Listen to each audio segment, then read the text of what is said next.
नमस्कार, आप देख रहे हैं जनता का। मैं हूं एमएस निर्मल। हम आपको शिक्षा जगत से जुड़ी हुई एक बड़ी खबर दिखाने के लिए गांव हैबतपुर में लिए चलेंगे। और इस समय हम गांव हैबतपुर के मिडिल स्कूल में खड़े हैं।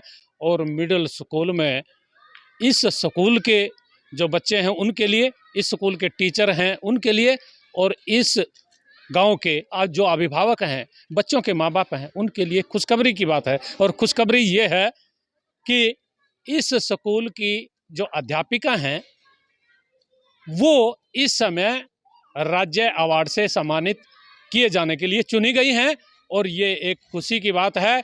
अनीता मैडम जो सभी क्षेत्र में यानी शिक्षा के साथ साथ बच्चों का सर्वांगीण विकास कराने में वो इस समय निपुण हैं और कई अवार्ड बच्चों को वो दिलवा चुकी हैं। बच्चों की एक्टिविटीज़ भी हम आपको दिखाएंगे। लेकिन इस समय स्कूल में दो तरह की, एक तरफ तो जहाँ खुशी है कि इस स्कूल की जो अध्यापिका हैं उनको राज्य स्तरीय अवार्ड से नवाजा जाने वाला है, उसके लिए चयनित वो हुए हैं। लेकिन दूसरी तरफ एक दुख भी इस स्कूल के बच्चों को हो रहा है कि जिस अध्यापिका को और उनके जो पतिदेव हैं या दोनों इकट्ठे वो सर्विस कर रहे हैं, भारत भूषण जी। और ये जो खुशी है, खुशी तो ये अवार्ड की है, लेकिन जो मायूसी है, मायूसी इस बात के लिए कि दोनों दंपत्ति को जो इस स्कूल की सुंदरता ना केवल बढ़ा रहे हैं, शिक्षा के क्षेत्र में आगे बढ़ा रहे हैं, और बच्चों की जो कल्चरल गतिविधियां हैं वो एक नई उनमें ऊर्जा पैदा कर रहे हैं। वो आपको दिखाएंगे भी किस तरह के बच्चों की गतिविधियां वो बढ़ा रहे हैं। लेकिन इस समय स्कूल में एक मीटिंग का आयोजन चल रहा है कि ये जो अवार्ड मिला है उसको लेकर के, और इस स्कूल की व्यवस्था में और ज़्यादा सुधार कैसे हो सकता है उस बात को लेकर के यहाँ एक बैठक चल रही है। हम आपको मिलवाएंगे, इस बैठक का दृश्य भी आपको दिखाएंगे, और मैडम जी से मिलवाएंगे, और यहाँ के जो टीचर हैं उनसे मिलवाएंगे, गांव के जो लोग हैं उनसे मिलवाएंगे, महिलाएं हैं उनसे भी आपकी बात कराएंगे, लेकिन स्कूल के बच्चों से भी आपकी बात कराएंगे। आप देखते रहिए जनता का दृश्य आप देखेंगे। अनीता मैडम इस समय जो अभिभावक हैं स्कूल के प्रांगण में जो मीटिंग चल रही है उनको संबोधित कर रहे हैं। गांव के जो मौजूद व्यक्ति हैं वो यहाँ मौजूद हैं, महिलाएं मौजूद हैं, बच्चों के अभिभावक मौजूद हैं, और जो स्कूल के शिक्षक हैं वो मौजूद हैं। सुनिएगा क्या कह रहे हैं। जन्मदिन दिवस पर ही पौधा लगाए, आगे पीछे भी पौधों के प्रति जागरूक रहे। हम जो बेकार के डिब्बे होते हैं हम वहाँ से ले आते हैं घर से, या बाहर कहीं भी गिरे मिलते हैं हमें, हम वो बच्चों को ला करके दे देते हैं और उनको प्रेरित करते हैं कि आप इसमें एक एक पौधा लगाएं। तो आप उसमें सहयोग दें। जो बच्चा पौधा ले गया घर, तो उसके रख रखाव में आपका सहयोग बहुत ज़्यादा ज़रूरी है।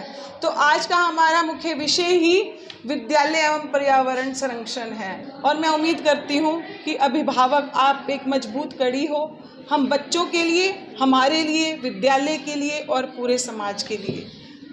ये देखिएगा किस तरह का संबोधन अनीता मैडम का था। और अनीता मैडम जी ने अभिभावकों से साफ तौर पर अपील की है कि वो शिक्षा के साथ साथ सामाजिक परिवेश में भी ध्यान दें और जो सामाजिक व्यवस्था है उसको सुधारने में भी सहयोग करें।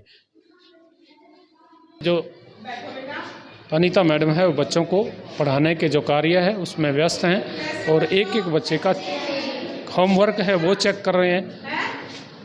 हाँ जी, तो आज हमने क्या करना है? कबीर की साखियां। ठीक है, किताब निकालो बेटा। हर बच्चे के हाथ में किताब, पेंसिल, नजरें किताब पर, मन मस्तिष्क किताब पर ध्यान केंद्रित कर लो बेटा। ठीक है, कोई दाएं बाएं नहीं देखेगा।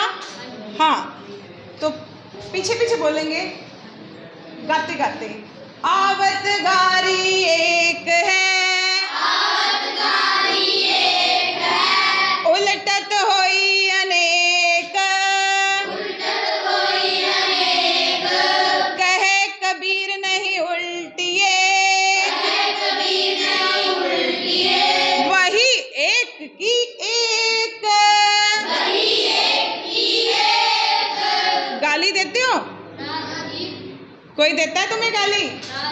इसमें कबीरदास जी कहना चाहते हैं कि आवत गारी एक है, एक गाली आती है हमारे पास, उलटत होई अनेक। अगर एक गाली के नितिन ने गाली दी रमजान को, रमजान ने इसको फिर दो गाली, फिर नितिन ने 3 गाली, फिर वो उल्टता गया और वो गालियां बढ़ती गई। कहते हैं उल्टे तो ये नहीं, उल्टा फिर बढ़ जाती हैं। कबीरदास जी कहते हैं नहीं उल्टिए, अगर हम उस गाली के बदले वापस गाली नहीं देंगे तो वो सिर्फ एक गाली रह जाएगी। कितनी गाली रह जाएगी? तो इसका अर्थ क्या हुआ? हमें गाली जो इस समय अनीता मैडम हैं, उन्होंने कविता के माध्यम से बच्चों को समझाने का प्रयास किया है कि आप यदि किसी का अपमान करेंगे, यदि किसी को गाली देंगे तो फिर आपने क्या करना है, और यदि आप एक सभ्य व्यक्ति बनना चाहते हैं और इस समाज को एक व्यवस्थित समाज बनाना चाहते हैं, एक सुंदर समाज बनाना चाहते हैं, तो आपको क्या व्यवहार करना है। आप देखते रहिएगा जनता का, हम आपको अभी लोगों से भी मिलवा रहे हैं और लोगों से बात भी करा रहे हैं। आप देखते रहिए इस स्कूल की गतिविधियों को। हमारे बीच जुड़ चुके हैं और इनसे जानना चाहेंगे अनीता मैडम के बारे में और इस स्कूल की गतिविधियों के बारे में। क्या नाम है जी आपका? सुनीता देवी है जी। सुनीता देवी जी, जरा बताएं, हाँ जी। ये जो आपकी अनीता मैडम है, हाँ जी। इनका व्यवहार कैसा है, किस तरह पढ़ाते हैं, कैसे आप लोगों से बर्ताव करते हैं? अच्छा व्यवहार है जी इनका, अच्छा पढ़ाते हैं जी बच्चों को। मेरे बच्चे भी प्राइवेट स्कूल से आए हैं जी, लड़का लड़की। मेरे लड़की को मैथ नहीं आता था जी, इसे मैडम ने पढ़ाया जी मुझे। अच्छा, मुझे अच्छा लगा जी, मैडम भी और मास्टर भी मुझे दोनों अच्छे लगे। अच्छा, आपको पता है इनको एक अवार्ड मिला है, कुछ पता है? हाँ जी। कौन सा अवार्ड? बेस्ट मिला जी। सरकार की तरफ से एक पुरस्कार इनको मिला है, लेकिन क्योंकि ग्रामीण महिलाएं शायद इनको जानकारी नहीं, कल ही उसकी घोषणा हुई है। और ये अवार्ड पा करके ना केवल इस स्कूल के जो शिक्षक हैं वो इस समय अपने आप को गौरवान्वित महसूस कर रहे हैं, बल्कि जो शिक्षिका हैं अनीता मैडम जी, वो भी अपने आप को गौरवान्वित महसूस कर रहे हैं। और चलो खैर वो बात हम करेंगे अभी, कितना गौरव उनको है, उनका जीवन किस तरह का है और वो क्या चाहते थे, कहाँ बनना चाह रहे थे, उनसे भी हम एक बार आपकी बात कराएंगे। अनीता मैडम, जनता तहलका पर आपका स्वागत है। धन्यवाद सर। नंबर 1 सिलसिले वाइज हम 2-3 सवाल आपसे पूछेंगे। एक तो आप जब इस स्कूल में आए, मुझे जो जानकारी मिली है 3 साल पहले आप इस स्कूल में आए हैं और आपके पतिदेव भी शायद इसी स्कूल में हैं और आप इकट्ठे स्कूल में आए थे। जब आप इस स्कूल में आए थे, सबसे पहले तो मैं ये जानना चाहूँगा कि स्कूल में आने के बाद आप लोगों ने क्या सोचा, क्या आपकी भावनाएं थी? ये ग्रामीण क्षेत्र का स्कूल है और इंद्रिय क्षेत्र का आखिरी गाँव है, ये सीमा रेखा पर ये स्थित है स्कूल। और ये जब सीमा रेखा पर होता है तो शायद उसकी कई बार प्रशासनिक रूप से उपेक्षा भी हो जाती थी। और आप जब यहाँ आए तो आपने सोचा क्या है, इस स्कूल के बारे में सोचा क्या था और आज क्या सोच रहे हैं, ज़रा हमारे दर्शक जानना चाह रहे हैं। धन्यवाद सर और नमस्कार सर। मैं 3 वर्ष पहले इस विद्यालय में आई और ऐसे लगा शायद पता नहीं कहाँ रूखे सूखे से क्षेत्र में आ गई मैं। बहुत कम बच्चे, एक कोने पर था। तो जैसे ही मैं और मेरे जीवन साथी भारत जी आए, बच्चियों ने इतना सुंदर कमरे की साज सज्जा कर रखी थी, हमारे लिए इतना सारा सामान इकट्ठा कर रखा और welcome dear madam and sir. मैं देख करके हैरान हो गई कि ये बच्चे इतने दिनों से लालायित थे कि शायद कोई मैडम आए यहाँ। और मैं अपना सौभाग्य मानती हूँ कि मेरे साथ साथ मेरे जीवन साथी भी इसी विद्यालय में आए। फिर धीरे धीरे बच्चों से जुड़ती गई मैं, अभिभावकों से जुड़ी, ग्राम पंचायत से, ग्रामवासियों से जुड़ी। फिर एक दिन वर्तनी के कार्यक्रम में मैं बच्चों को लेकर के गई इंद्री, तो वहाँ हमारे बीओ सर हैं राममूर्ति जी, तो उन्होंने पूछा मुझसे कि अच्छा हैबतपुर आ गए। मुझे आज तक उनके ये शब्द याद हैं, कहते अब हैबतपुर का सुधार हो जाएगा। मुझे नहीं पता कि उनके शब्दों में क्या छिपा था, लेकिन मेरा उत्साह और बढ़ा, मेरा मनोबल और बढ़ा कि नहीं, अच्छी जगह तो हर कोई रहता है, रेगिस्तान में फूल खिलाओ तो माने ना। तो हमने एक दृढ़ निश्चय किया कि यहाँ हम बच्चों को अपने बच्चों से भी ज़्यादा संजो करके रखेंगे और ऐसा हमने करके दिखाया। और आज हमारे बच्चों ने जिला स्तर पर पहुँच करके हर क्षेत्र में अग्रणी रह करके ये सिद्ध कर दिया कि एक अच्छे अध्यापक उनके जीवन के विकास में बहुत सहयोग देते हैं। आप लोगों को यहाँ ये 3 साल का वक्त हो चला है, कितना परिश्रम आपने किया है इस स्कूल को सुधारने में, इस बच्चों की जो बुनियाद है वो मजबूत करने में? सर, परिश्रम की तो कोई सीमा ही नहीं है। हर पहलू को हमने छूने का प्रयास किया, चाहे डाक संबंधी कार्य हों, चाहे मुख्य अध्यापक संबंधी कार्य हों, चाहे विषय संबंधी कार्य हों। अभी 2-3 महीने पहले यहाँ के हमारे अंग्रेजी के अध्यापक का स्थानांतरण हुआ और भारत जी और मैं सुबह से लेकर के 2:30 बजे तक इंग्लिश, हिंदी, मैथ, साइंस, सामाजिक, संस्कृत, ड्राइंग, ये सभी विषय पढ़ाते थे। कहना बहुत आसान होता है कि कम बच्चे हैं, कम बच्चों में किस तरीके से पढ़ाया जाता है उस पर निर्भर करता है। हमने हर विषय को पढ़ाना, भारत जी कई बार मुझे लगता था कि हम निखार सकते हैं बच्चों को, हम बहुत कुछ बना सकते हैं, बच्चों के अंदर अद्भुत प्रतिभा है, सिर्फ उनको निकालने वाला चाहिए। हम जैसे जैसे पढ़ाते गए बच्चे पढ़ते गए, हम जैसे जैसे देते गए बच्चे उसके प्रतिफल में हमें और अधिक देते गए, हम और मजबूत और बहुत ही ज़्यादा हौसले से आगे बढ़ते गए। ये हौसला और ये जो आपने जज्बा देखा है, ये एक स्टेट अवार्ड का जज्बा हो सकता है। आप उनके भाव सुन रहे हैं, आप उनके भाव देख रहे हैं, लेकिन एक और इस तरह का जो दृढ़ निश्चय करने वाला इंसान है, उनके अंदर कुछ और भाव भी होते हैं। हम उन भावों को भी जानना चाहेंगे, वो भाव आखिर हैं कहाँ। आपका जीवन साथी और आप इकट्ठे यहाँ हैं, और ऐसी परिस्थितियों में कुछ घरेलू जो लाइफ है, कहीं वहाँ भी प्रभावित हो सकती है क्या? लोग सोचते थे कि मियाँ बीबी एक स्कूल में चले गए, रुझान आएंगे, एक व्यक्तिगत रह जाता है, क्योंकि हमारा समाज है वो यही सोचता है कि घर वाला घर वाली सिर्फ लड़ाई कर सकते हैं। लेकिन हम दोनों ने ये सिद्ध कर दिया, हम लड़ नहीं सकते, हम खुद भी आगे बढ़ते हैं और अपने बच्चों को भी आगे बढ़ा सकते हैं। और मैं सही बताऊं, चाहे कितनी मर्जी विकट परिस्थितियां आई, इसका सारा का सारा श्रेय मैं अपने जीवन साथी को देती हूँ। उन्होंने मुझे अपने से भी आगे रखने की कोशिश की और उन्होंने मेरे अंदर और ओज बढ़ाया और साहस बढ़ाया। उन्होंने ये साहस जब बढ़ता है तो ऊर्जा भी बढ़ जाती है, और ये ऊर्जा आपकी बच्चों के काम आ रही है, इस गांव के लोगों के काम आ रही है, और आनी भी चाहिए। इंसान जब इस धरती पर आता है तो वो दूसरों का यदि भला करे तो उस इंसान को भी खुशी होती है और उन लोगों को भी खुशी होती है जिनको उसका फल मिलता है। लेकिन एक चीज़ जो सबसे अहम है, आप इस शिक्षा के क्षेत्र को आपने चुना है या मजबूरी में आप इधर आ गए हैं? आपकी सोच क्या थी, क्या बनना चाह रहे थे, और क्या आपका लक्ष्य आगामी है? सर मैं अपने घर में जन्मी दूसरी बेटी हूँ। जब मेरा जन्म हुआ तो मेरे दादाजी ने 1 महीने तक मेरा चेहरा नहीं देखा था।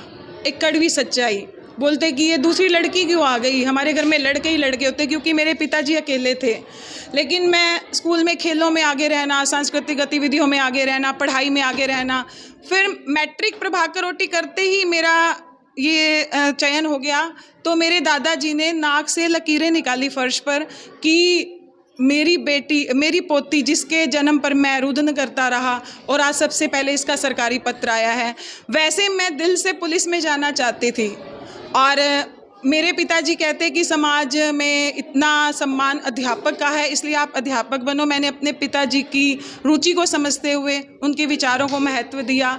लेकिन आज मैं अध्यापिका होते हुए पूर्णतः संतुष्ट हूँ, क्योंकि बच्चे मुझे मैडम कम और माँ ज़्यादा मानते हैं, और यही मेरा सही वेतन और सही अवार्ड है जो बहुत वर्षों से मुझे मिलता आ रहा है। ये बात आपने बहुत गहरे शब्दों में कही है, और ये शब्द भी बहुत गहरे हैं। लेकिन आपने एक बात जो उठाई है कि मैं पुलिस में जाना चाहती, आखिर क्यों जाना चाह रहे थे? कुछ जो महिलाओं की दशा है उसको सुधार के लिए जाना चाह रहे हैं, या रुतबे के लिए, जैसे कि पुलिस वाले आ गए, वो उसके लिए आप जाना चाह रहे थे? आखिर क्यों जाना चाह रहे थे पुलिस की तरफ? मुझे पुलिस की वर्दी बड़ी अच्छी लगती थी सर। बचपन में मैं जितनी भी देखती थी ना अखबार में कि ये किरण बेदी हैं, ये वो हैं, मैं उनकी कटिंग्स लगा करके मैंने अपना कमरा सारा भर लिया था अखबार की कटिंग से। मैंने अपनी डायरी बना ली कि मैं पुलिस में जाना चाहती हूँ, बस एक शौक़, एक चाव। लेकिन मुझे जब शशांक आनंद जी ने सम्मानित किया और उन्होंने मुझे एक बार सुना तो वो हैरान हो गए। उन्होंने पूरे पुलिस समाज को इकट्ठा किया, सारे डीएसपी और एसएचओ। उन्होंने मेरा परिचय दिया कि ये अनीता है, ये अध्यापिका है, इसके शरीर पर सिर्फ वर्दी नहीं है, लेकिन इसका उत्साह हम पुलिस वालों से भी बढ़कर है। तब मुझे लगा कि शायद मैं ऊपर से तो अध्यापिका हूँ, लेकिन अंदर से मेरा दिल आज भी पुलिस जैसा ही है। अंदर भी दिल पुलिस वाला है, लेकिन एक और दिल की हम बात कर रहे हैं। आप जो राज्य अवार्ड है उसके लिए आप चयनित हुई हैं, और उस चयन के लिए जनता का भी आपका अभिनंदन करता है, आपका स्वागत करता है। आप क्या महसूस कर रहे हैं, ये जो अवार्ड के लिए आपको चयनित किया गया है, आखिर वजह क्या रही है, क्या आप कहना चाह रहे हैं?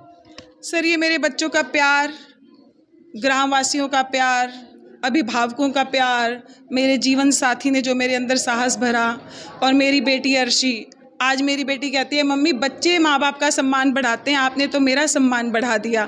इकलौती बेटी की ये शब्द मुझे और मजबूत बनाते हैं।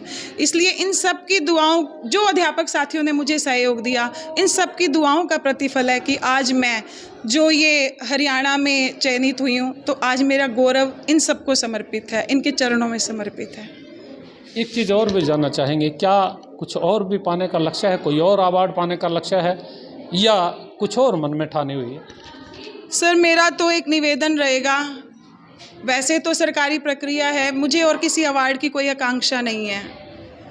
बस जहाँ मुझे लगे कि हाँ जिस विद्यालय में गई वहाँ मुझे सरकार रहने दे, बस मेरे बच्चों से मुझे जुदा ना करे।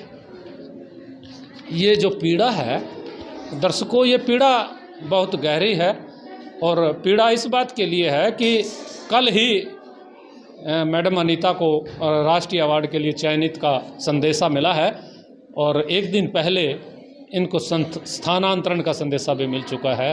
तो ये मन की पीड़ा है कि जिस मन से और जिस भाव से इस स्कूल को सजा है और इस स्कूल के बच्चों को संवारा है, भाई मैं यदि मुझे और समय मिले तो मैं इस स्कूल का और भी सुधार कर सकूं और इस स्कूल के बच्चों का और भी उत्थान कर सकूं। ये उत्थान सुधार के जो मन भाव हैं, उन मन भाव की जो आप धारा देख रहे हैं आंखों में अश्रु की, ये एक खुशी के अश्रु हैं और ये उस मेहनत के अश्रु हैं जिस मेहनत से और जिस परिश्रम से इन बच्चों को संवारा है और संवार रहे हैं। इन बच्चों की आपको ये कुछ गतिविधियां भी हम आपको दिखा रहे हैं, ये गतिविधियां भी आप देखिएगा।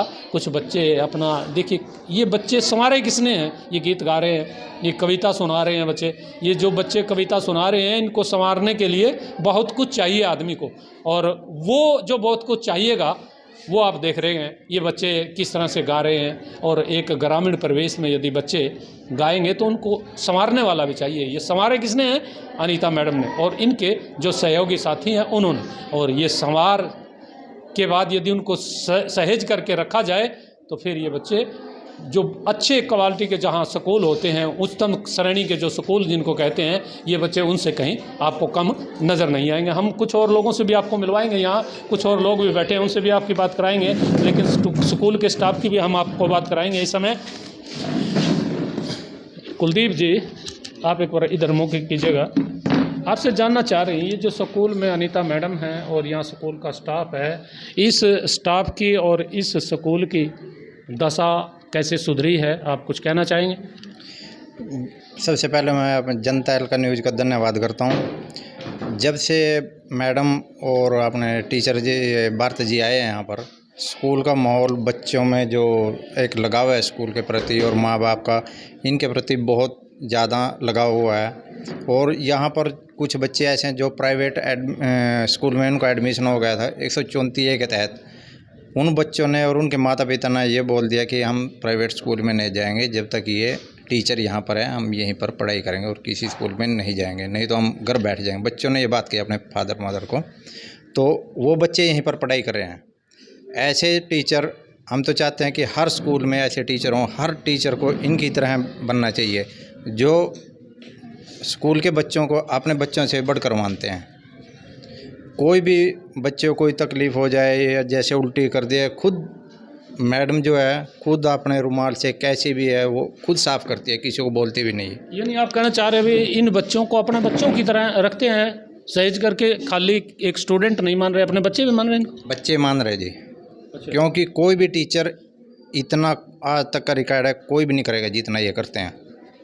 और उसी की उपलब्धि ये मैडम जी जो अवार्ड मिला है, स्टेट अवार्ड मिला है, ये सब परफॉर्मेंस इनकी देखी जा चुकी है, उसी की वजह से अवार्ड मिला। और हमारे को अवार्ड की खुशी है, पर दुख है कि ये हमारे स्कूल से बदली होकर जा रहे हैं।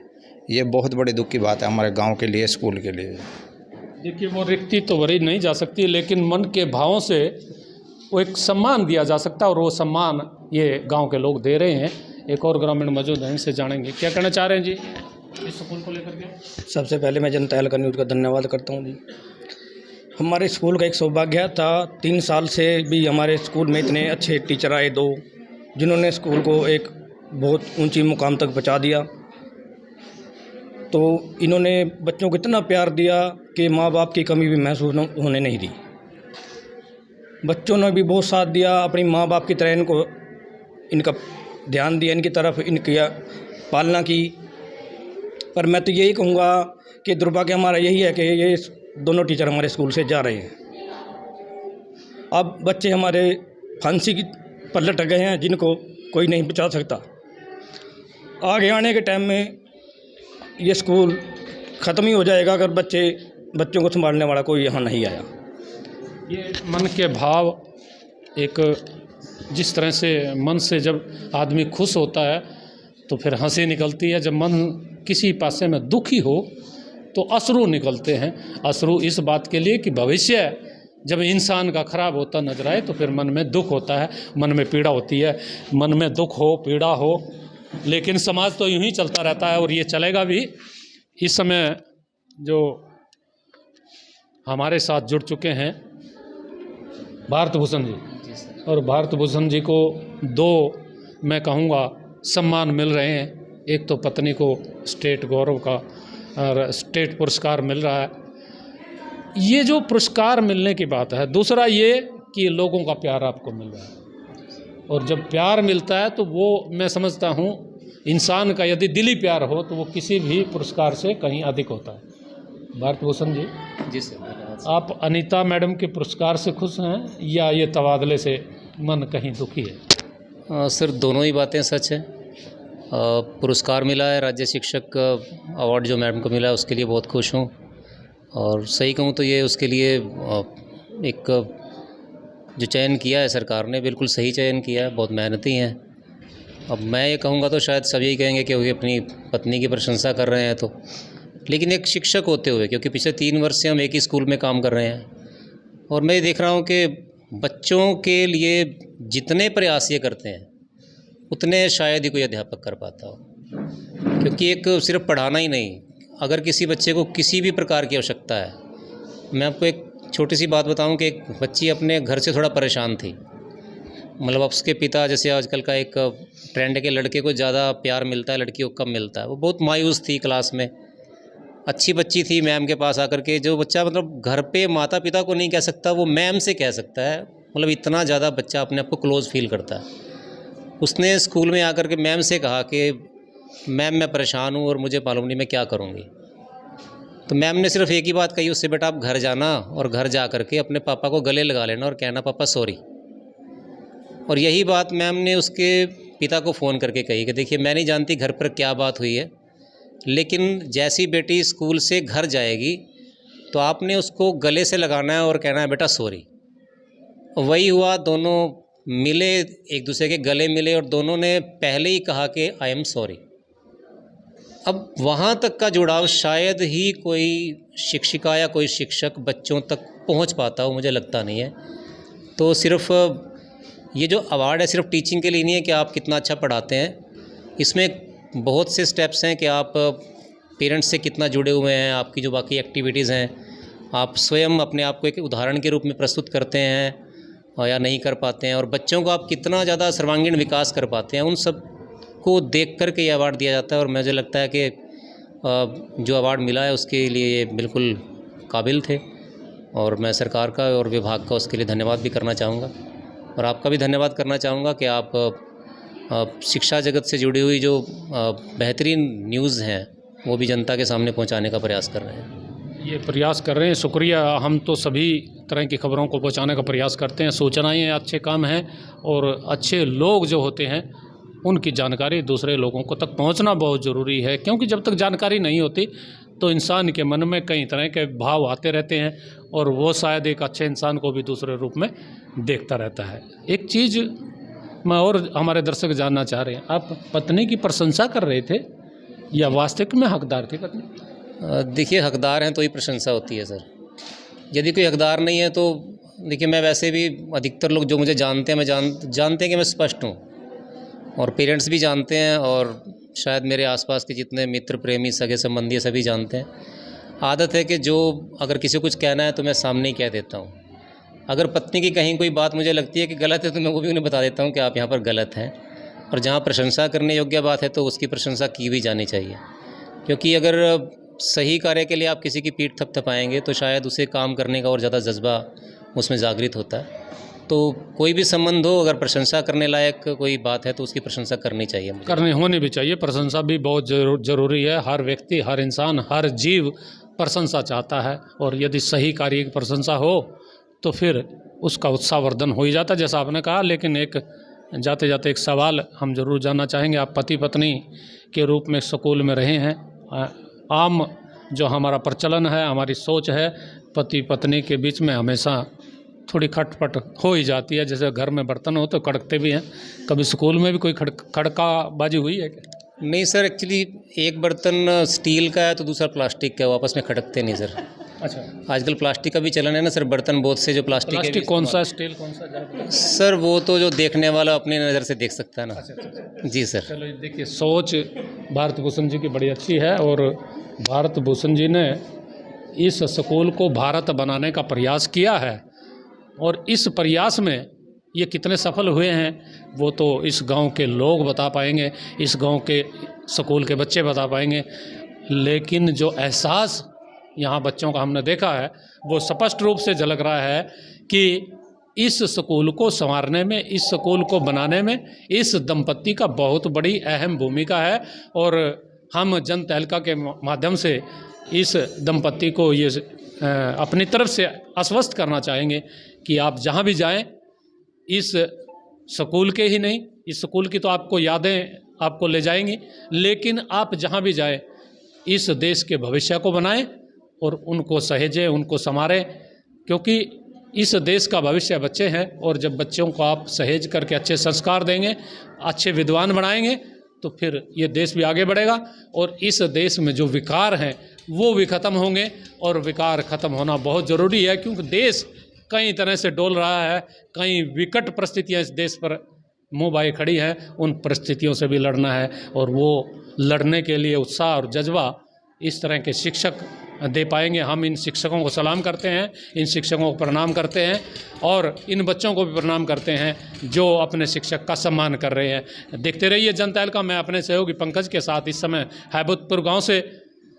एक चीज़ और दर्शकों मैं आपको कहना चाहूँगा कि ये जो हमारी खबर है फिल्म के रूप में, ये हमारा सोच सिर्फ ये लंबी थोड़ी सी खबर हो रही है, आप लोगों को भी शायद ये महसूस हो कि खबर लंबी कर दी गई है, लेकिन हमारे जो मन के भाव हैं वो सिर्फ दिखाने की ये है, लंबी बेशक हो गई है, कि इस खबर के हर तरह के जो पहलू हमने दिखाने का प्रयास किया है, शिक्षक के, स्कूल के, ये स्कूल की व्यवस्था के, इसलिए थोड़ी लंबी है। आप देखिएगा, इस खबर को शेयर भी कीजिएगा, लाइक भी कीजिएगा, ताकि इस तरह के शिक्षकों का उत्साह भी वर्धन हो, और इस तरह के जो बच्चे हैं वो संस्कारवान भी बने, और ये संस्कार सभी अपने बच्चों को दें। सभी माँ बाप भी खुश रहेंगे और ये समाज भी खुश रहेगा। मैं अपने सहयोगी पंकज के साथ इस समय हैबतपुर स्कूल से MS निर्मल।